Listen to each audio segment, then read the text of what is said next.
Take 3. The boys are back in town. The boys are back.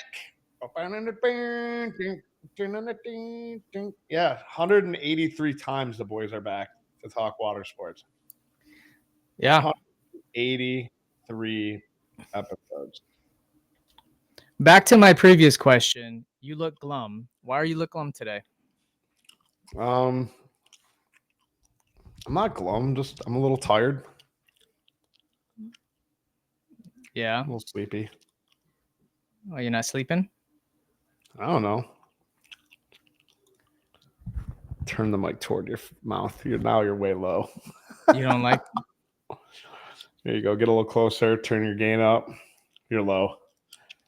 I think it might be you.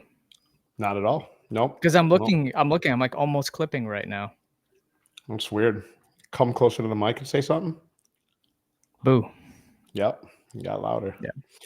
All right. Anyway. Yeah. No. Man. Just rainy.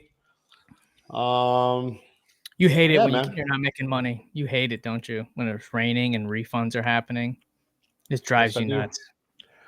Yeah, I mean, I'm out. Like, we got enough things going. We also, it's like it's a lot of effort, dude. I'm not, you know what I mean? Like, we have we have our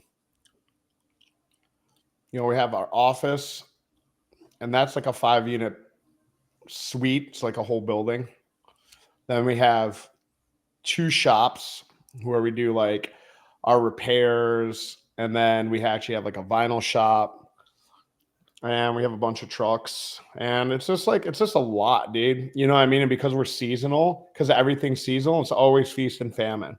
Mm-hmm. So it's always like trying to make sure that we're staffing, properly, that we have good people, and there's just like a lot of running around. You know what I mean?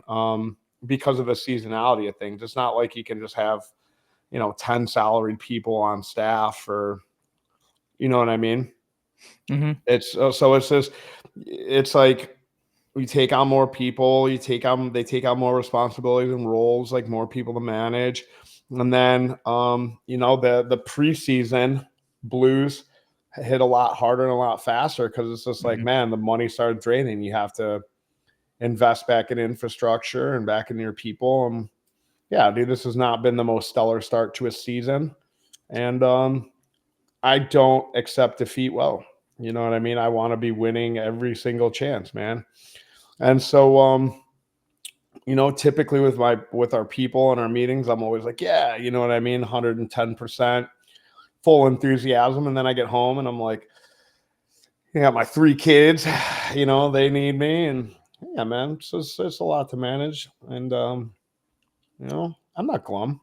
We haven't talked about a lot in the past year is staffing. Remember during COVID, how every show was around, we can't find people to work and payroll is way too high. But now I don't hear people saying that they're desperate for people. Is that just me, or? Nah, I mean, I don't know. I can't speak to any other companies. I mean, no, I don't feel like, I don't feel like it's a problem anymore. Like it's really like it was a few years ago. No, the hiring's not. It's just finding good quality hires. I mean, you can find any dipshit to work for you for 6 months or, 9 months or seasonal, but finding really good people and making sure that they're happy is always a challenge. Yeah. So what do we? Besides my glumness here, I don't feel like I'm glum. You look glum. Nap time, man. I'm ready for a nap, dude. I've been up since 5. I get up relatively early and drive down to the gym, go do my thing. And I will say though, nothing's better than on a really rainy day, just staying inside. I like soup and watching movies. That's just, it's good. I don't feel like. Did you say soup? Yeah, soup. Like a chili or a chicken noodle soup. Do you remember in Michigan? I remember as a kid, we have a snow day, and my mom would make grilled cheese and tomato soup, and just putting a bunch of blankets on me and watching a good movie or playing a video game. I mean, you grew up in Michigan. I grew up in Detroit. You know what I mean? Yeah. Soup was 7 nights a week if we were lucky. Man. You know what I mean? You know what's when people tell me they're like, "Oh, where are you from originally?" I'm like, "I'm from like Michigan," and they're like, "Oh, where at Michigan?" I'm like, "Well, near Detroit." "Oh, you lived in Detroit?" I'm like, "No, no, I lived 45 minutes away from Detroit. It's a huge difference." And then I have to go into the explanation of like, the difference between the suburbs and then the city. Now my mom lived in the city, and she grew up in Detroit, when it was halfway Gnarly. to live there.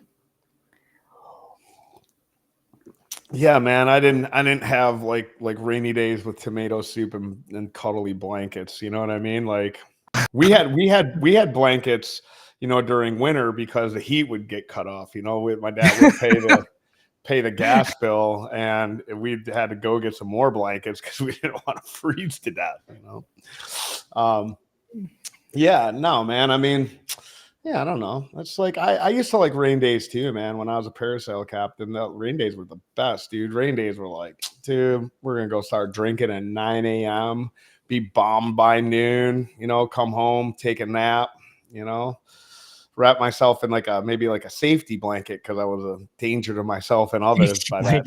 I was doing shots at Conch Farm at 11 a.m. So yeah, I used to love rain days. And even when I started Destiny, you know what I mean? Even though money stopped coming in, it would be like, I get a break from the madness. You know what I mean? Like my phone wouldn't ring 1,000 times. I'd be like, oh, thank God, Now it's just like, oh, we're not making any money. That sucks, Mm-hmm.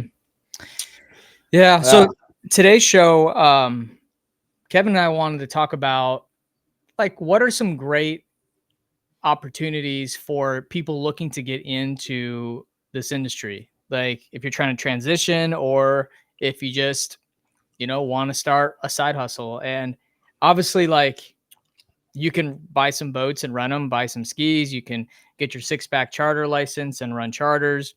You can buy a multi-passenger boat. Like there's multiple things. You can rent kayaks and paddle boards, but it's like we're kind of breaking down each one of those and figuring out like what is best for you. And obviously like the destination you're in is going to play a huge impact, your budget, what you love to do and what you don't like to do. And sometimes it's much simpler. Like it's just like going to Walmart and buying some kayaks and paddle boards and renting them. Don't do that. No. Do not go to Walmart and buy kayaks and rent them to people. Yeah, well, that's exactly why we're talking about it. And then it's, or it could be borrowing a boat or leasing a boat and running charters or doing tours. So I guess where do we want to start, Kevin? I don't know, man. I'm running point on this, dude. I want you to tell the people, go to Walmart and get a kayak, and then also mail in like where your location is, so I can sit down in a folding chair with a bag of popcorn and watch you fucking rent out Walmart. Fucking, I did it. I got some kayaks from Walmart when I was doing day of play because I wasn't renting them out. It was just a part of a thing, but yeah, they were awful. Yeah, I'm so bearish on water sports sometimes, man. I'm like the worst guy to ask. You know what I mean? I'm like, here's what you do: go to Walmart and get a dryer and a washer, put it in a building, and put a quarter machine on it, like for a startup. Like, I think I've seen more people fail in this industry that were outside of the industry. Almost everybody. I see so many people that don't know, like, unless you just have a metric ton of money. But if you're bootstrapping and you don't know anything about this industry, it's going to be a hard couple years, no matter what you do, man. Charters, rentals, especially ski rentals. I've seen every mistake in the book. Oh my God, dude. Can you imagine? I've got some money. Parasail. I saw a guy here try and invest and just hire a captain. Just like, it seemed like a fun thing to do, I guess he thought. And if you don't know shit about this industry, it's incredibly challenging. And even like, I go on the boat every, weekend. Mm-hmm. I mean, if I had to boil it down to one, I would probably say a small charter. and then you can build off of that. You know what I mean? Like a charter, you're in control. You don't need to know anything, specific. You're just taking people out there, showing them a good time.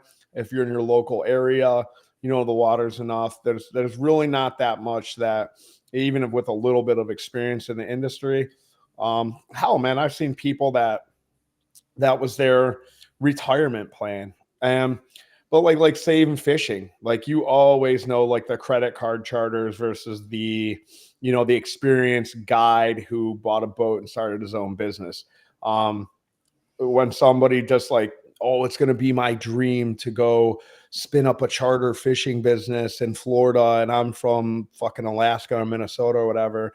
And, I'm a part-time fun fisherman, and I'm going to get my 6-pack and spin up. Good luck, dude. Those are the worst fishing charters I've ever seen in my life. Even when I got here, there was, oh man, there's fucking jackass. They were from Alaska, and they'd come back with just, I mean, terrible. Everybody come back crushing it, dude. All the locals here, the people raised in Northwest Florida, and then, this Guggen goes out there and fucking come back with just like, you know what I mean? Like, oh God, what the hell did she? Pinfish? What's that? Hardhead catfish and pinfish? Yeah, you know what I mean? Just like, I'm like carp or something. In Michigan, that's what it was, like carp. But it'd be like barracuda. That's it. They come back and they'd be hanging barracuda on the board, and it's like during red season. And I'm like, what are you fucking doing, dude? You know what I mean? Like, and then they're like telling people to eat it. You don't even eat fucking barracuda, dude. It's like toxic. You know what I mean? It's disgusting. It's their terrible fish.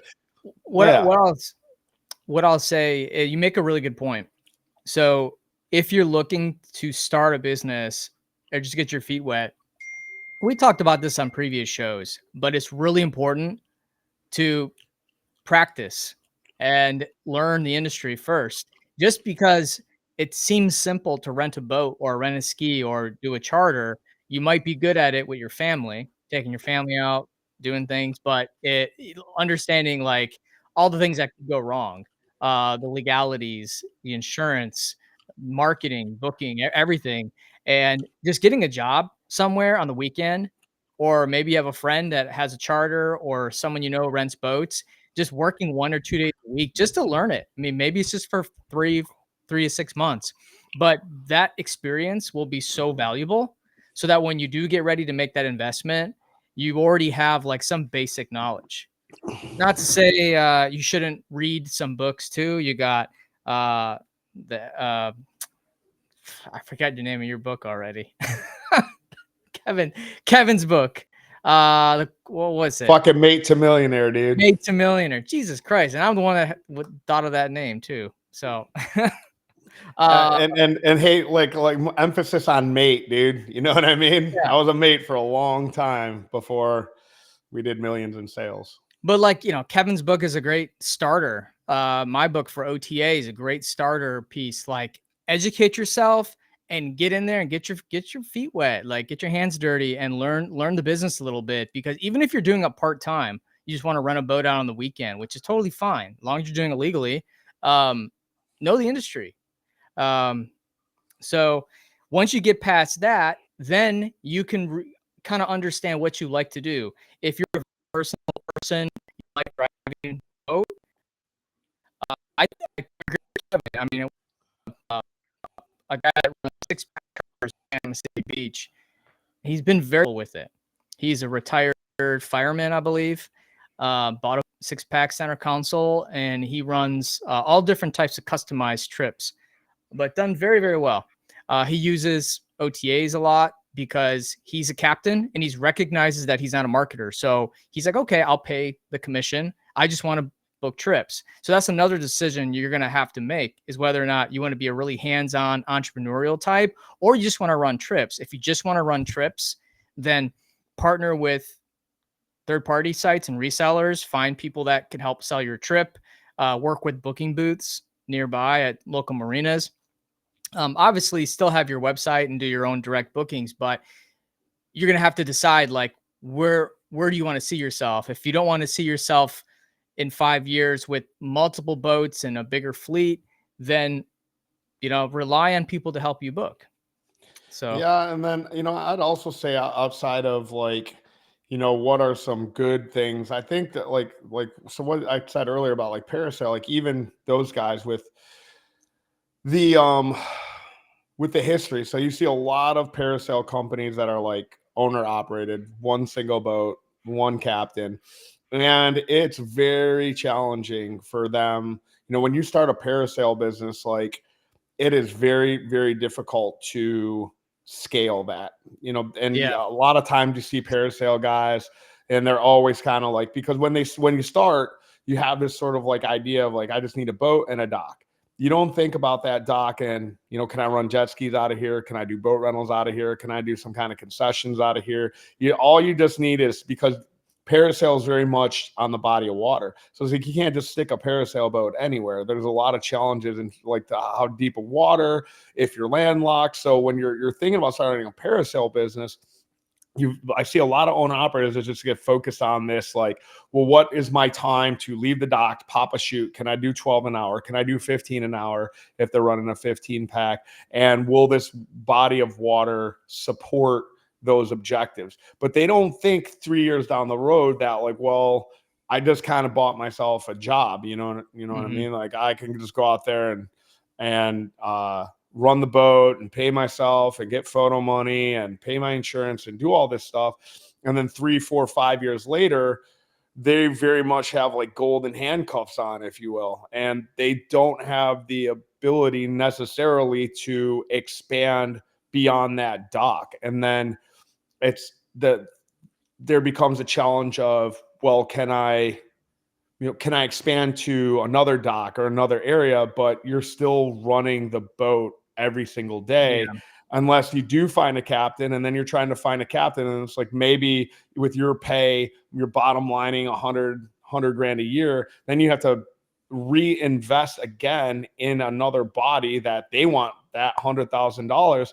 And a lot of times when I talk to parasail captains that have not started their own business, I tell them, man, a lot of times you make more money on this boat than the owner does, because just the economics are very challenging.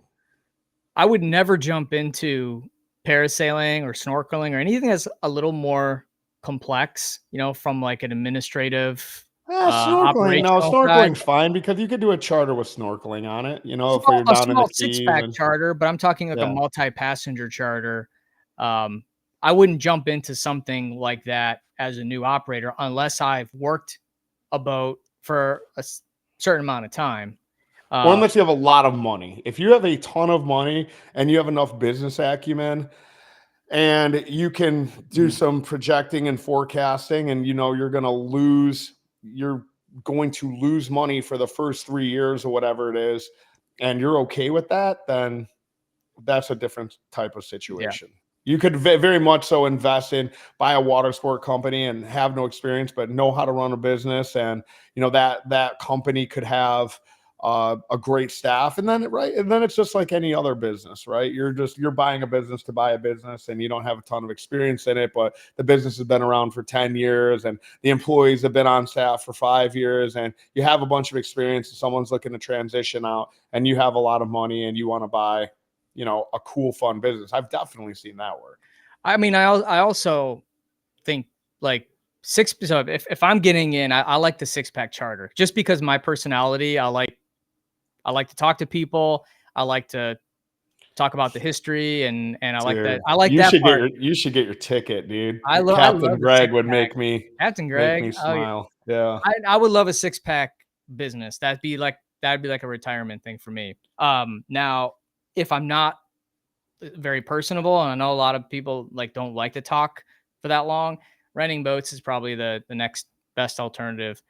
You can buy some of those Sunseekers, 10 passenger, Nope. 20 passenger boats. No, don't do that. Don't tell them to buy a Sunseeker. Are those bad boats? Yeah, they're awful. Yeah, anything from Bass Pro Shops is going to be super. I mean, pontoon boats in general are just a terribly built boat, and they already don't last. So when you go and buy like a quality pontoon boat, you're still buying brushed aluminum and a piece of wood and aluminum pontoons, how they bracket the tunes to the deck, all that stuff, the type of vinyl that they come, like those Sunseekers Bass Pro Shop boats that are $16,000-$17,000.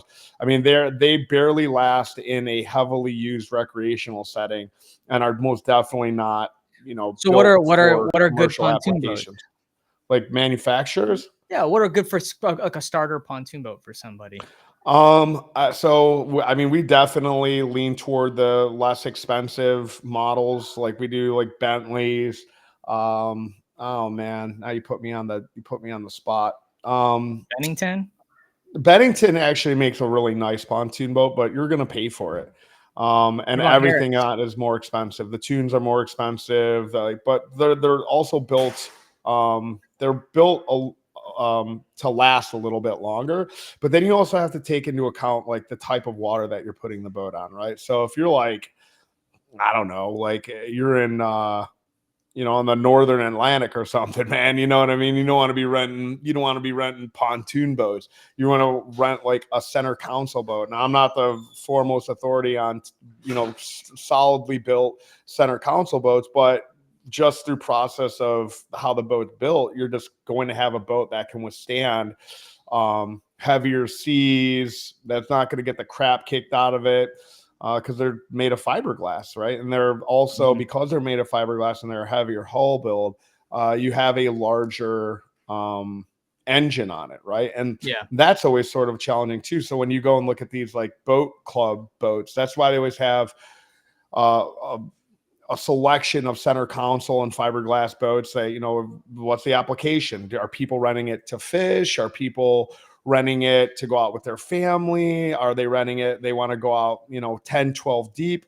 You don't have a lot of options for a rental of putting 10, 12 people, except for party barges, pontoon boats. But again, it has to be able to accommodate the water, and then engine type and size. That's also going to be really important.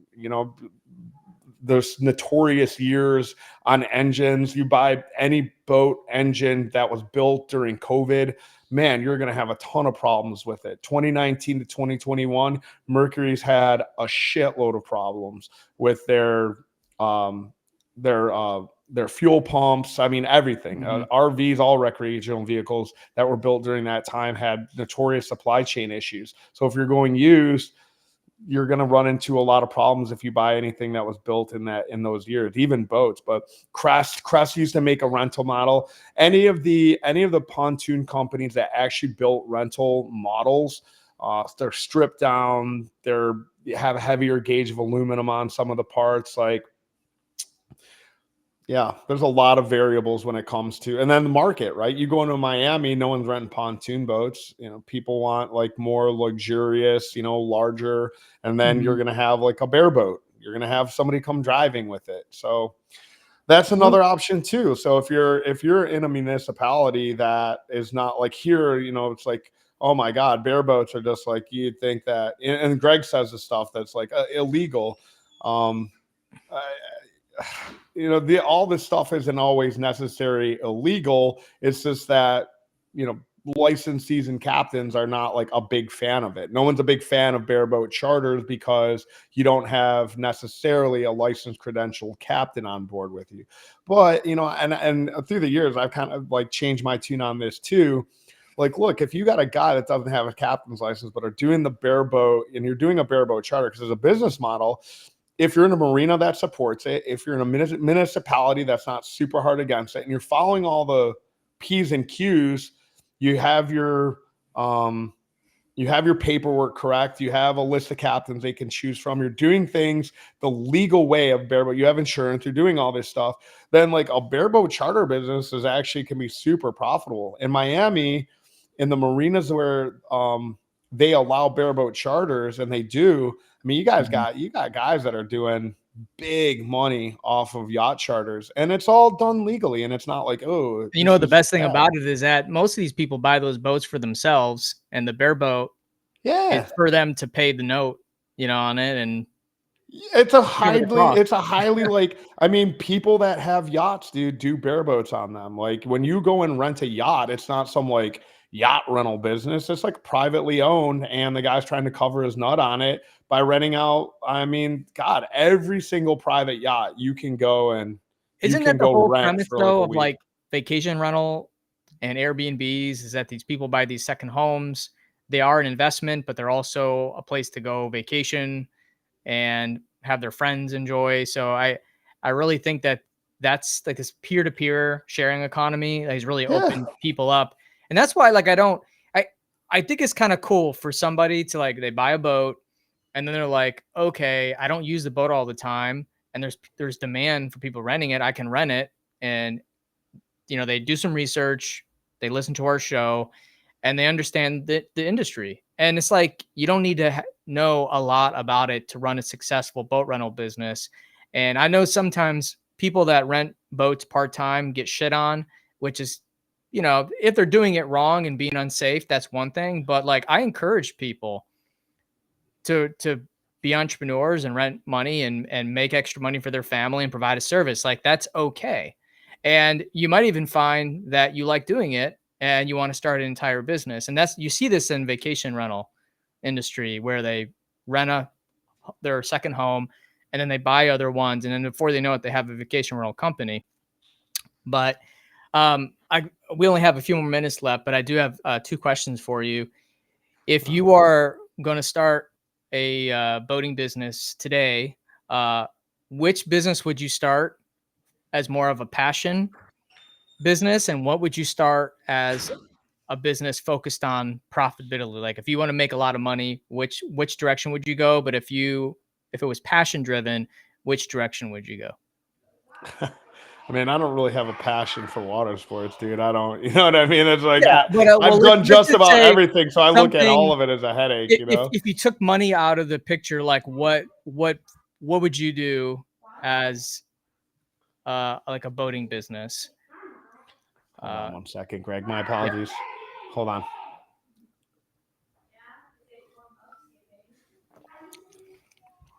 Tristan, you can edit this out. The pause, anyways.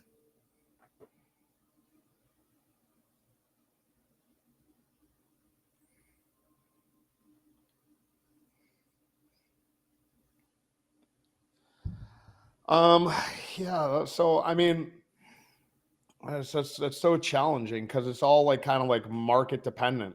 Like whatever I felt like on the scalability side, it would be something that was underserved in that market that had scalability to it. Sometimes that's boat rentals, sometimes that's big head vessels. Yeah, it would really come down to the market, and I know that's the sort of like on the money side of it or profitability side of it. That's challenging because you can go into a market and go, man, this doesn't have boat rentals. Well, there might be a reason why it doesn't have boat rental. People might not be interested in renting boats, or the available total addressable market for water sports in general is small, and the people coming there want to go out on a charter boat, and because of that there's 10 charter boats there. So then, well, do you want to again, maybe in that market there's a great business for sale or there's a great location, but I really think for water sports it's going to be location driven. Mm-hmm. And you have to make that judgment call. Maybe it's another fish in a pond that already has a few fish that are doing it shitty, that you can do it better and grab market share. Or maybe it is a market that is void of the product and you're going to bring it there and then everyone's going to copy you. So it would really be much so market dependent. On the what's fun, what's like a fun passion boating. I know what I do. Oh boy, I don't even know that I want to know. I would do more like a schooner, like a really nice schooner sailboat, and do tours to like upscale tour. That'd be fun because I like those style boats, and usually it's like an upscale clientele. You can do private parties, weddings. That's for the passion. It wouldn't make a lot of money because the upkeep on those boats is quite high, and plus you need like more of a specialized crew. I was gonna say, if you want if you want to meet an interesting group of people Yeah. that do live aboard tall ships. They're like And this the wouldn't be like crust those. bunks of the I wouldn't water, get dude. like 100 pass. It would be like a 50 to 75 passenger tall ship. Not a tall ship, but it'd be one of those smaller schooners. Now, if I'm looking to make money, it's gonna be a headboat. I mean, being in the industry for 20 years or so, looking at all sorts of different businesses and their profitability, headboats, just doing boat, just, putting around, looking at dolphins. That's always where the money's at. 100%. You fill the boat up, you sell snacks. You don't only need 2-3 people to run the boat. You're not burning any fuel. Find a cheap slip and market well. And then do every year after year, those people are going to come back, and then you're going to have, these kids grow up, they bring their families, and and then they'll have good resale value too if you really, build a good brand. But I would, if there's a headboat business for sale and you're looking to expand and grow, that's the business that I'm looking 100% to get. Headboat is the way to go. I mean, I will die by that because I've just seen it time and time again. Do you ever see a lot of headboats go out of business? Very, very No, few. which is why they're so hard to find in the used market. And then when you do, they hold their resale value incredibly well. Yeah. Like basically, you're going to pay more for like a Corinthian. You'll pay more than what the new price is right now. If I had to build passion just for fun, the funnest thing I ever did outside of parasailing when I got good was hydroflight. It was the most fun business, man. Like I got out there and would strap on that board, dude, and fly around, and it was so much fun. Yeah, that was definitely also the biggest headache, non-money making, like throw this thing in the trash and set it on fire if you're trying to pay your rent with it. But as far as like that, or I think, and I've never done it before, but seems like it would be super, super fun is hydrofoil. Yeah, hydrofoil jet surfboards. Yeah, dude. Like those are just super, super fun things. It seems like I haven't done the hydrofoil or jet board, but I feel like I could get up on a jet board pretty easily just having the hydroflight experience. But and I also like the kayak paddleboard tours too, just because the cost to buy the equipment. There's really, it's a one-time thing. And if you take good care of the equipment, it'll last for a long time. So it's very high margin. It's just, there's not a lot of people. I mean, it's market dependent, but the markets that I'm most familiar with, there's not a overwhelming demand for people wanting to do kayak tours. But dude, there are markets in Florida. Stefan Cousinel, his operation, his seasonal operation in Maine, dude, was sick, man.